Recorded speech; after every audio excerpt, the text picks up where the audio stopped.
Estamos con la presencia del ingeniero Ricardo Tapia Cossi, él es gerente técnico de la Junta de Usuarios del Distrito de Riego de Moquegua. Ingeniero, bienvenido aquí al set principal de Agenda Regional de Telesur. Muy agradecido, muy buenas noches Daniel, un saludo muy especial a toda la teleaudiencia de Agenda Regional. Ingeniero, vamos a aprovechar a su presencia para dialogar sobre el tema agrario, el tema hídrico, que es lo que también maneja, o por lo menos está dentro de la labor que realiza la Junta de Usuarios, precisamente aglutina a todos los usuarios de las aguas que tienen como labor principal la producción agraria. Ingeniero, ¿cuántos son los agricultores que conforman la Junta de Usuarios del Distrito de Riego Moquegua? Dígame si está incluido, por ejemplo, la ampliación de la frontera agrícola, llámese Las Pampas de San Antonio, Hawái, La Rinconada, hasta dónde es el ámbito, digamos, de cobertura que tienen ustedes como Junta de Usuarios.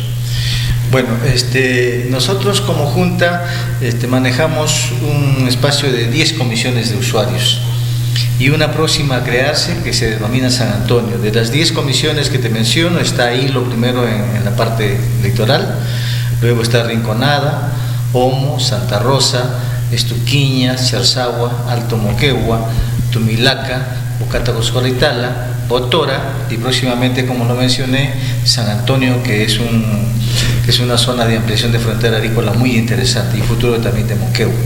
Aproximadamente, esto no es fijo porque es una cuestión dinámica, todos los días hay prácticamente licencias de uso de agua y se incorporan nuevos usuarios. Aproximadamente tenemos 3.000 usuarios nosotros en las diferentes comisiones de regantes y como te digo, coberturamos un área muy importante utilizando recursos del proyecto especial Pasto Grande, de la presa de Pasto Grande, utilizando recursos de las cuencas del río Huaracane, del río Torata y también del río Asana o Tumilaca. Claro, cuando hablamos de 3.000 usuarios, el área que también ellos utilizan para los trabajos de cultivo y trabajos de agricultura, ¿cuál es el área promedio que se tiene hasta el momento? Bueno, ahí tenemos un gran inconveniente que lo hemos criticado hace mucho tiempo nosotros porque las unidades agrícolas son en realidad bastante reducidas en el mayor porcentaje. El 70% del área que tenemos es menos de 2 hectáreas. Hay un poco margen que tiene de 5 a 10 hectáreas, que es un área importante también para ser un productor de agroexportación, porque los demás productores realmente resultan ser de autoconsumo, ya que el área que representan y que ellos trabajan es realmente demasiado pequeña. Yo recuerdo cuando se dio el primer golpe militar de Velasco Alvarado, bueno, en esta época contemporánea. Justo es un día como hoy, 3 de octubre. 3 de octubre, efectivamente, Velasco dio 2 leyes importantes, la ley de reforma agraria, la de 7716, y la reforma de los recursos hídricos, la ley de los recursos hídricos, la de 7752. 2 leyes importantes, y ahí se mencionaba que la unidad agrícola familiar mínima que debía existir para que un usuario, un agricultor, tenga cierto respiro en la economía era 3 hectáreas. Lamentablemente ahora último se ha atomizado todo el sector agrario y las áreas que cultivamos y que vemos, inclusive hay gente que tiene 200, 300 metros cuadrados. Y realmente, ¿para qué te puede servir esto en cuanto a producción? Solamente para autosostenimiento. Ingeniero Ricardo, esta cruda realidad nos demuestra que definitivamente seguimos prácticamente en lo que significa una agricultura de subsistencia. Usted me señala que más o menos tenemos en un 70% de propietarios apenas alcanzan, digamos, casi las 2 hectáreas promedio. Pero tampoco podemos decir que con esto tenemos que olvidarnos, por ejemplo, de lo que significa la exportación o la agroexportación, porque esos mercados nos van a dar definitivamente las economías que los agricultores requieren para sostener convenientemente a sus familiares.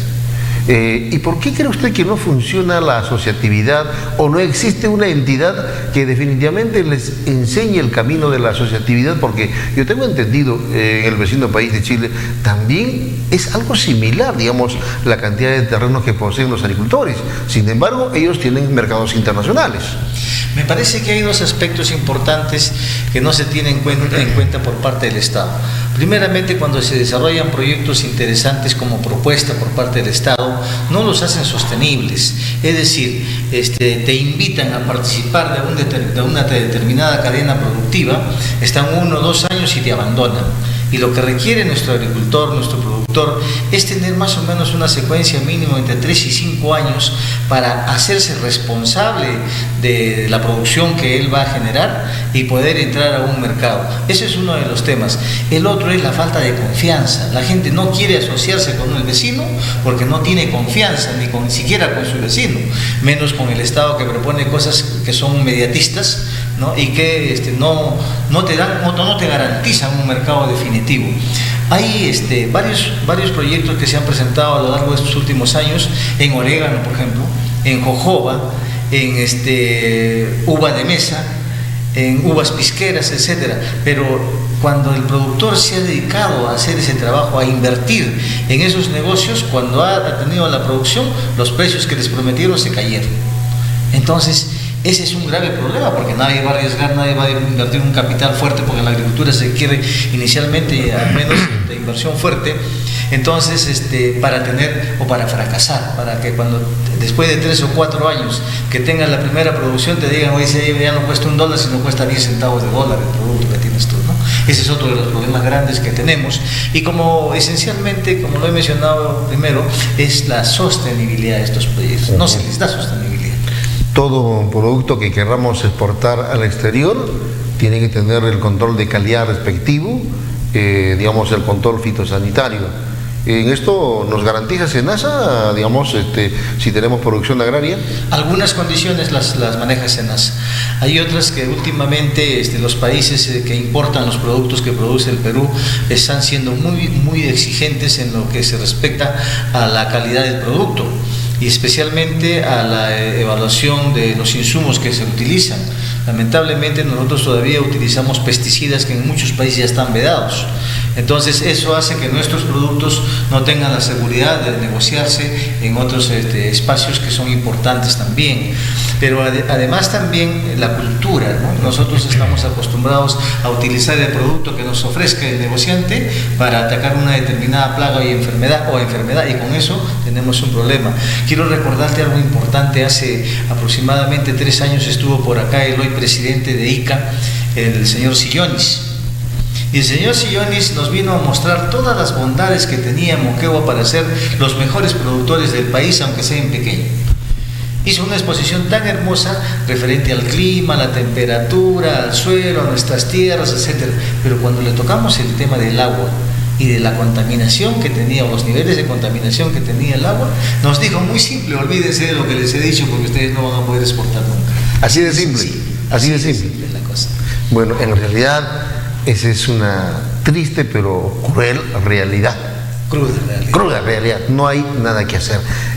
Bueno, no podemos cambiar la mentalidad. Yo no voy a decirle al ingeniero Ricardo Tapia que pueda incidir en tratar de cambiar la mentalidad. Es difícil, es una tarea secuencial, permanente, todo un proceso que va a tomar su tiempo, pero ¿quién lo hace? Esta tarea, obviamente que no es de la Junta de Usuarios, tendrá que ser la autoridad pertinente, en este caso tendrá que partir como iniciativa de la propia gerencia regional de agricultura, ¿no? Si en caso contrario, ¿a quién vamos a pedir? Pues no se puede pedir a otra entidad. Debería ser, Daniel, la Gerencia Regional de Agricultura quien lidere todos estos temas relacionados al sector agrario. Pero lamentablemente, desde cuando se dio el gobierno del señor Fujimori, al Ministerio de Agricultura a nivel país se le cambiaron las reglas de juego y lo volvieron estrictamente normativo y no ejecutor. Entonces, eso ha hecho que todas las áreas que tienen que ver con el sector agrario se dediquen a normar y no a trabajar en el campo como correspondía. Pero a ello, adicionalmente, tenemos un INIA, un Instituto Nacional de Innovación Agraria ahora, que no funciona. En nuestro caso particularmente es mucho más triste, mucho más crítica la situación, porque hemos dependido mucho tiempo de Arequipa, mucho tiempo de Puno, Y seguimos en este momento todavía siendo solamente una oficina nada más, ni siquiera somos una unidad ejecutora que tenga propia capacidad para... En otras palabras, ingeniero, una mesa de partes nada más. Así es, definitivamente. Cuando el INIA debería ser el ente promotor de todos los productos que nuestra tierra necesita, en cuanto a investigación, en cuanto a producción de plantones adecuados, de calidad, para que el agricultor se sienta seguro y cuando invierta tenga también un seguro retorno en los productos que establezca. Ingeniero Ricardo Tapia, un colega suyo habló, por ejemplo, sobre la ampliación de la frontera agrícola en la zona de San Antonio. Y en estos momentos el tema del riego a futuro va a causar, según él ha indicado, digamos, la salinización del Valle Viejo. ¿Usted cree que esto se puede dar? Se está dando. En realidad, todas las tierras nuevas tienen alto contenido de sal y de son sódicos salinos, es decir, de sal y de sodio. Entonces, cuando tú utilizas riego por gravedad, indudablemente se genera el lavado de estos terrenos y esas aguas salinas ya contaminadas tienen que ir a algún lugar, ¿no? Lamentablemente, todos estos terrenos han tenido que tener un proceso primero de lavados para poder ser utilizados agrícolamente con eficiencia. Entonces, el Valle Viejo en la zona de Omo, Santa Rosa y Rinconada ha tenido un problema ya de incremento de sales e incremento de boro en perjuicio de los cultivos que no son tolerantes a estos metales, a estos minerales. Entonces, es cierto eso, pero también es una etapa que no dura mucho, porque poco a poco, una vez que se laven los terrenos adecuadamente, toda esa agua va a discurrir en forma subterránea y se va a depositar seguramente al mar. Claro. Ahora, el proyecto especial Pasto Grande en algunas oportunidades lanzó, por ejemplo, la alerta de que en estos momentos críticos o cuando el agua escasea, digamos, en estos periodos de estiaje, no se reduce el volumen del agua, obviamente también se produce, digamos, lo que es el hurto del agua. ¿Ustedes cómo logran controlar, por ejemplo, si ustedes son los que distribuyen, no son los que entregan a los agricultores el volumen autorizado que tienen ellos? ¿Cómo hacen ustedes para controlar, digamos, el consumo que ellos tienen autorizado?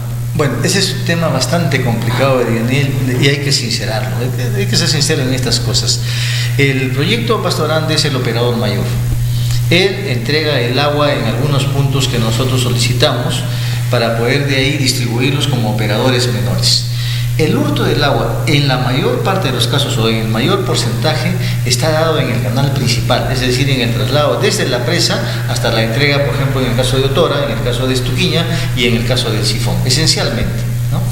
Entonces, a nosotros nos entregan o nos deben entregar la cantidad que se ha asignado bajo todo un trabajo que se llama plan de descargas y que lo medimos por meses. Nosotros cada mes tenemos una dotación de agua que nos tiene que entregar el proyecto Pasto Grande. Por decir, a las 6 de la mañana le tenemos que entregar a Charzagua 300 litros por segundo. A las 11 de la mañana ya no hay 300, hay 250.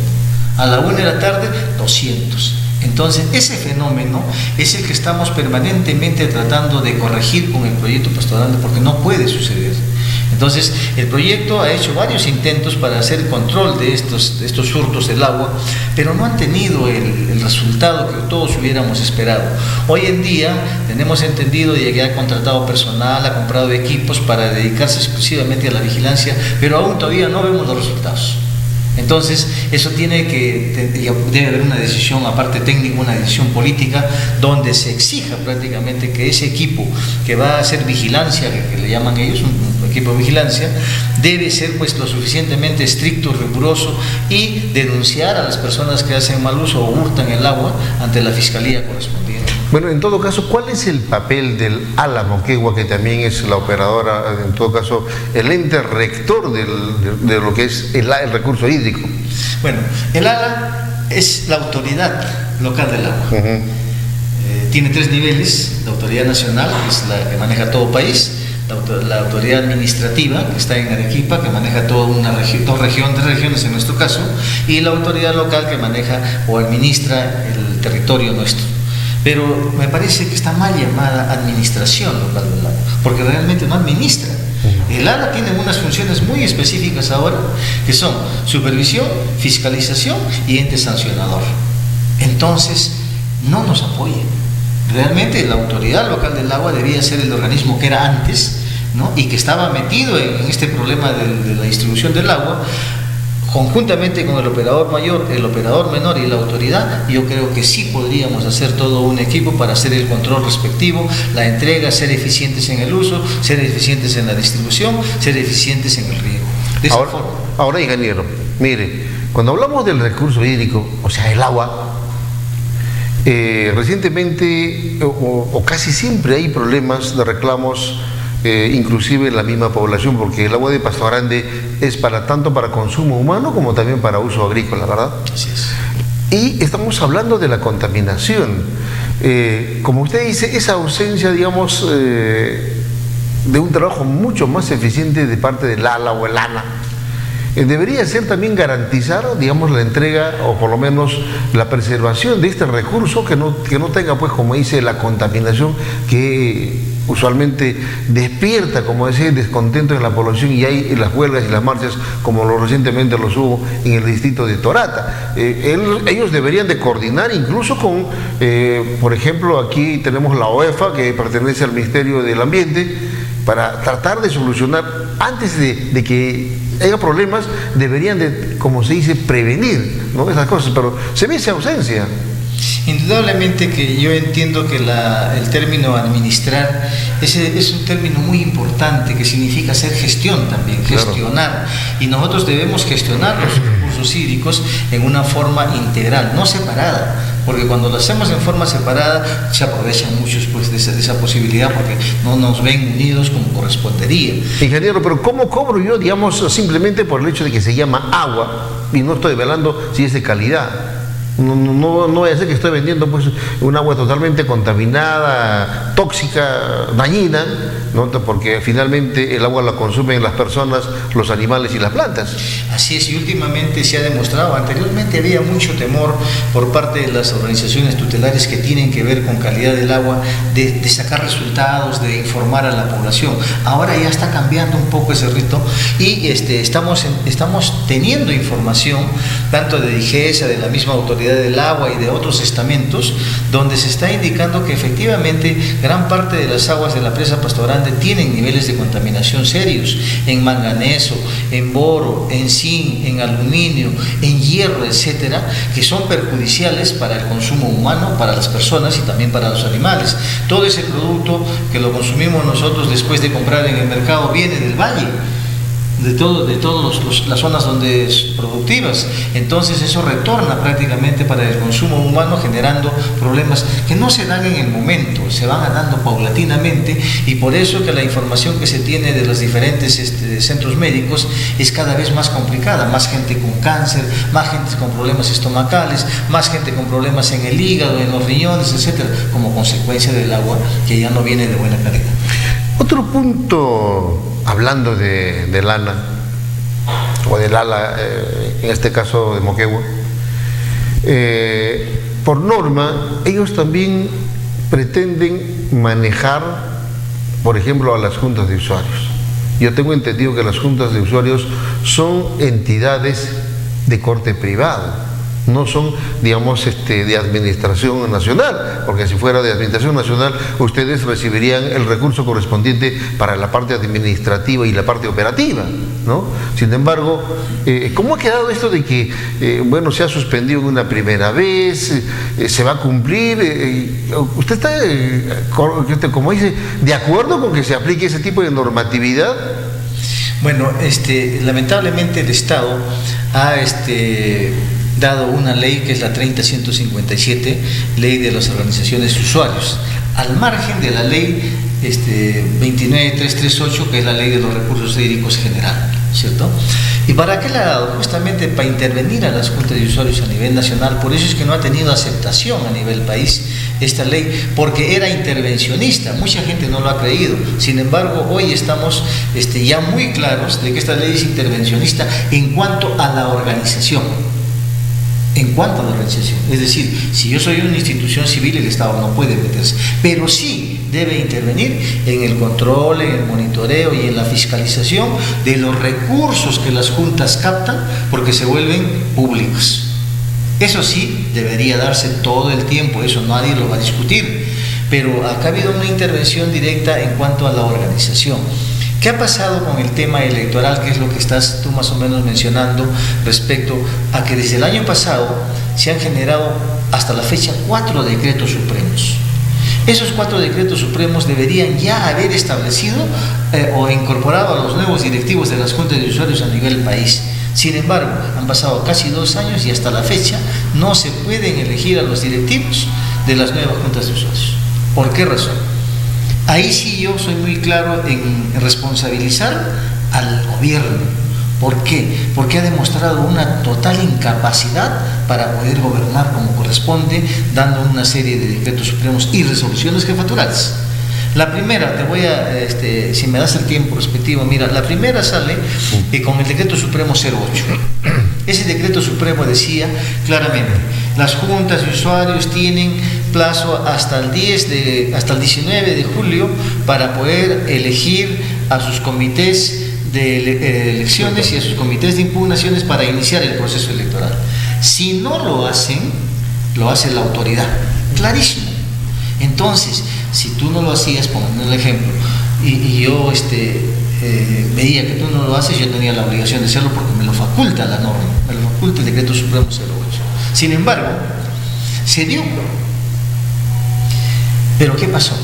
Eligieron para el comité electoral por parte de la autoridad del agua a un difunto como presidente del comité electoral. Era una barbaridad. ¿Cómo un difunto iba pues a dirigir y a generar el proceso electoral en esas condiciones? Era imposible. Lo que tenía que hacer es cambiarse, corregir eso, cambiarse, pero nunca se hizo. Viene el decreto supremo 019 y le dan plazo a todas las juntas a nivel nacional para que hasta el día 10 de noviembre del año 2016 elijan nuevamente su comité electoral y comience el proceso. No lo hace la Junta de Usuarios y tampoco lo hace la autoridad, a pesar de que el decreto supremo decía exactamente lo mismo que el decreto supremo 08. Decía, si no lo hace la Junta hasta el 10, al día siguiente lo podía hacer la autoridad. No lo hizo. Increíble, no se sabe por qué razones. Este año ha salido el decreto supremo 03, en marzo. Dice exactamente lo mismo. La Junta de Usuarios está obligada a elegir al comité electoral para dar inicio al proceso electoral.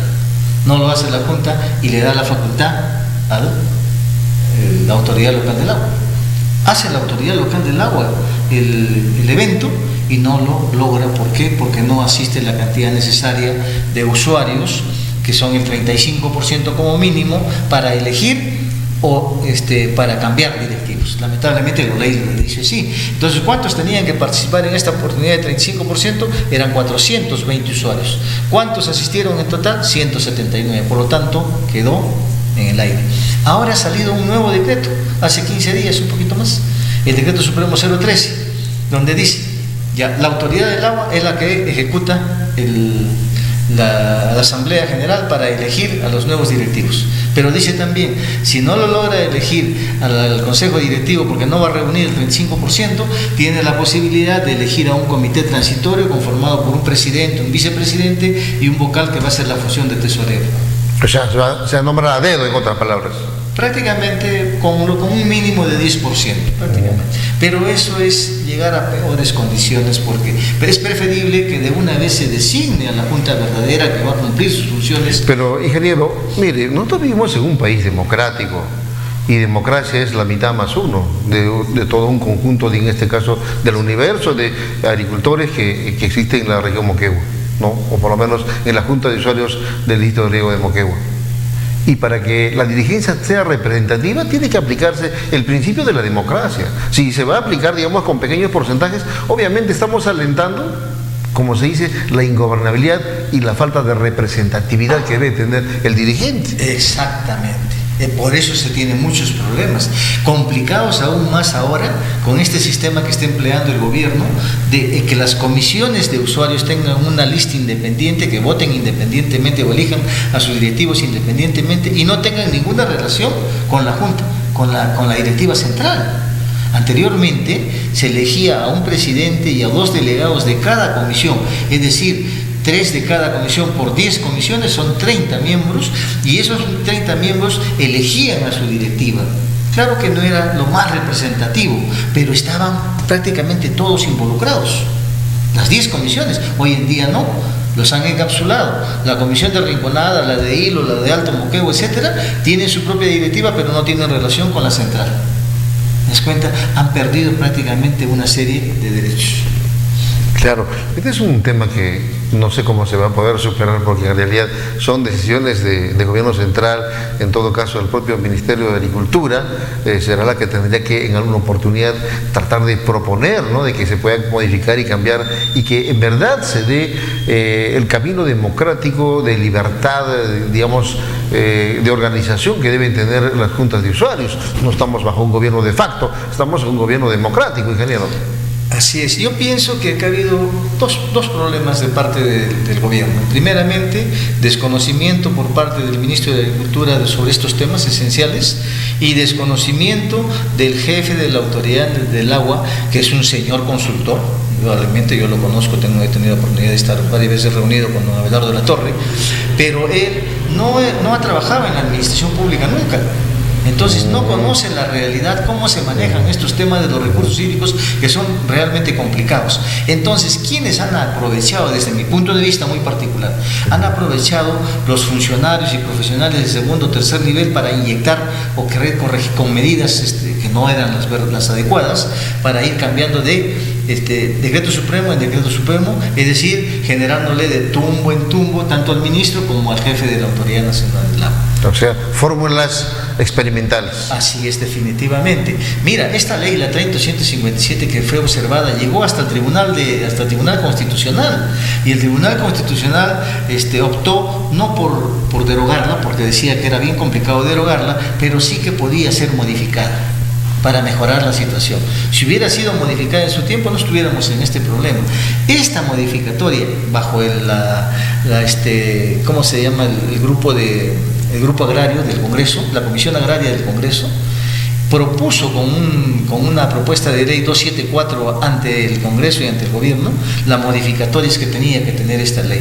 Fue aprobada en primera votación por el Congreso, en segunda votación por el Congreso, se remite al Ejecutivo en octubre, y después el Ejecutivo la retorna el último día hábil del año 2016 para decirle no es posible hacer la modificación. Mira, todo el trajín que tuvo para generar todo este grave problema, cuando esto el año pasado, en julio, ya debió estar rodeado y sacramentado, teníamos nuevos directivos, las juntas de usuarios hubieran estado adecuadamente operando en este país. Definitivamente que sí. Bueno, ingeniero, para terminar nuestra entrevista a la noche del día de hoy, ya que todavía estamos nosotros o ya empezando a ser afectados también por la fiebre futbolística del encuentro tan esperado del próximo día jueves, supongo que usted también, ¿verdad? Así es un tema inevitable, que es una fiebre en el país. Y bueno, nosotros no tenemos muchas preocupaciones, tanto como las tienen los argentinos, porque ellos sí están en una situación bastante crítica. Ojalá realmente que siquiera saquemos un empate, y con eso podemos tener la seguridad de estar en un mundial. Yo he tenido la suerte de ver 3 mundiales, el 70, el 78 y el 82. Suerte que no la han tenido muchos y que no la tienen muchos jóvenes, porque los que tienen 35, 36 años no han pasado pues por esa etapa. Y espero que esta vez lleguemos con ese equipo tan importante que ha formado Gareca, que es un equipo de jóvenes desconocidos prácticamente, pero con mucho amor, con mucho cariño, con mucho ímpetu para poder jugar y defender la selección. Yo creo que ya los galácticos se acabaron, llegaron los nuevos pero humildes jugadores que tenemos, pero con la fuerza y el cariño que se necesita para poder luchar un partido como es un equipo tan importante como es Argentina. Comprobado, amables televidentes, todos estamos con la fiebre del fútbol. Don Ricardo también tenía sus comentarios, y no está, como dice, fuera de foco. Creo que en este momento los peruanos todos podemos opinar, de repente hasta convertirnos en los técnicos que podemos dar la receta o la fórmula correspondiente. Bueno, vamos a retomar nuestro tema, aparte de esta emoción futbolística, vamos a retomar el tema. Ingeniero Ricardo Tapia, hay un detalle muy importante, el tema del recurso hídrico. En estos momentos, el proyecto especial Pasto Grande, que es el operador mayor de este recurso hídrico, está dotando del agua que necesita el agro moqueguano, especialmente ustedes que son los usuarios principales. No, en este momento se está dotando con una restricción del 30%, que fue un acuerdo que tuvimos todos los que participamos en el Comité de Aprovechamiento de los Recursos Hídricos en función de algo importante. En enero ya sabíamos el problema que teníamos porque la presa solamente había recuperado 88 millones de metros cúbicos. Hicimos una proyección hasta diciembre y si entregábamos el agua en las cantidades que normalmente se entregaban íbamos a llegar prácticamente a cero. Y esa ha sido una preocupación que han tenido las juntas y usuarios de Moquegua, de Torata y algunos directivos que conocen el tema. Entonces optamos por aceptar que se reduzca un 30%, castigando a nuestros usuarios en forma general, incluidas las EPS de Moquegua y de Hilo, con la finalidad de tener holgura para llegar a diciembre y tener la posibilidad de contar con unos 10 o 15 millones todavía de metros cúbicos, o de hectómetros, perdón, de millones de metros cúbicos para los meses de enero y febrero, en un caso sucediera no existieran lluvias. Con esa intención nosotros hemos aceptado esa restricción, pero no para que venga otro fácilmente y nos diga, no, si hay agua, entonces me la puedo llevar a otro lado. Es un tema bastante serio, complicado. Ojalá que entiendan los hermanos del Tambo especialmente que son los que están solicitando, ya no siquiera 3.6 millones como ha propuesto la AAA, sino quieren 8.2 millones de metros cúbicos, como dice la norma, que es una barbaridad. Yo creo que las cosas tienen que ser claras. Nosotros estamos demostrando que nos hemos restringido, lo tenemos en los planes de contingencia, lo tiene la autoridad local del agua, lo vemos en el campo, porque en el campo las hectáreas que tenían que producir 10 están produciendo 7, por decir, mientras que en Tambo no. 13.000 hectáreas, las 13.000 hectáreas las están cultivando. Ellos deberían reducir el área porque no pueden reducir la cantidad de agua. Debería haber estado restringido, por ejemplo, el sembrío del arroz. Así es, especialmente porque es el cultivo que más utiliza agua, casi los 35.000 metros cúbicos por hectárea. Nosotros acá estamos en un promedio de 15.000 metros cúbicos por hectárea año, y los que han sido formalizados, es decir, todos aquellos que están en la ampliación de la frontera, tienen solamente 10.000 metros cúbicos hectárea año. Es bastante crítica la situación en realidad. Bien, ingeniero Ricardo Tapia Cossi, le agradezco por su presencia y también por habernos dado importantes aspectos de lo que es el recurso hídrico, la parte administrativa, la participación de entre otros. Seguramente en otra oportunidad podremos conversar otros temas, porque en realidad el tema del agua es un problema álgido que cada día se va agravando conforme van pasando los días y las semanas, porque ya entramos, como dice, en la etapa del estiaje. Buenas noches, ingeniero. Buenas noches, muy agradecido, Daniel, por la oportunidad.